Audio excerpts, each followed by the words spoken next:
जय माता दी भक्तजनों, कैसे हैं आप सब। आप सभी पर माता रानी की कृपा बनी रहे। चलिए आज जानते हैं कि कैसे तुलसीदास जी को एक प्रेत के कारण श्री रामचंद्र जी मिले।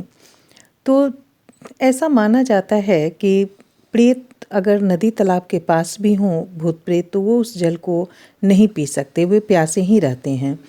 तो ऐसी मान्यता है कि अगर स्नान के बाद आप प्रेत के नाम से अथवा अज्ञात नाम वाले किसी भी प्रेतात्मा को जल मिल जाए, इस भाव से अगर गीली धोती को किसी स्थान पर निचोड़ देते हैं तो प्रेत उस जल को पी लेते हैं।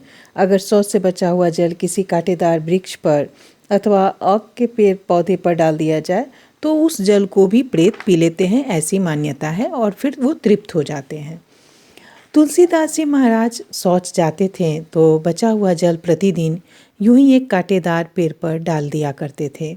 उस पेड़ पर एक प्रेत रहता था, वो जो उस अशुद्ध जल को पी लेता था, और उस अशुद्ध जल को पीने के कारण वह प्रेत तृप्त हो गया।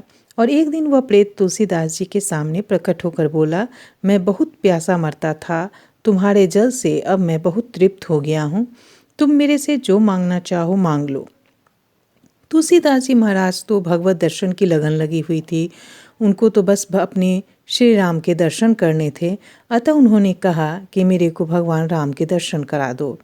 तब प्रेत ने कहा कि भगवान राम के दर्शन तो मैं नहीं करा सकता, पर दर्शन का उपाय बता सकता हूँ जिससे कि आपको श्री राम जी के दर्शन हो जाएंगे। तो फिर तुलसीदास जी ने कहा कि उपाय ही सही, उपाय ही बता दीजिए। फिर उन्होंने कहा कि एक स्थान है, उन्होंने जगह का नाम बताया और फिर कहा कि वहाँ पर रोज़ रामायण की कथा होती है और वहाँ पर कथा सुनने के लिए रोज़ हनुमान जी आया करते हैं।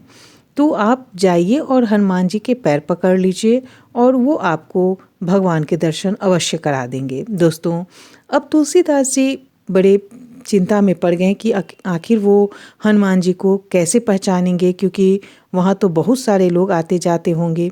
तो तुलसीदास जी ने फिर प्रेत से कहा कि ऐसा करिए कि आप मुझे बताइए कि मैं हनुमान जी को कैसे पहचानूं, क्योंकि वहाँ तो बहुत सारे लोग आते जाते होंगे, तो उनमें से मैं हनुमान को कैसे पहचानूंगा। तो प्रेत ने कहा कि हनुमान जी एक कोढ़ी का रूप धारण करके और मैले कुचैले कपड़े पहनकर वहाँ रोज कथा सुनने आते हैं, और कथा समाप्त होने के बाद भी वो वहीं पे रुके रहते हैं। जब तक सारे भक्त नहीं चले जाते हैं, हनुमान जी वहाँ से नहीं जाते। तो आप इस तरह से आप हनुमान जी को पहचान लेंगे। और तुलसीदास जी महाराज ने वैसा ही किया और वो जहाँ रामायण की कथा होती थी वहाँ पर पहुँचे और उन्होंने हनुमान जी को देख करके हनुमान जी के पैर पकड़ लिए और उन्होंने कहा कि आप मुझे श्री रामचंद्र जी के दर्शन करा दीजिए। और इस तरह से हनुमान जी ने श्री रामचंद्र जी के दर्शन तुलसीदास जी को करा दिया।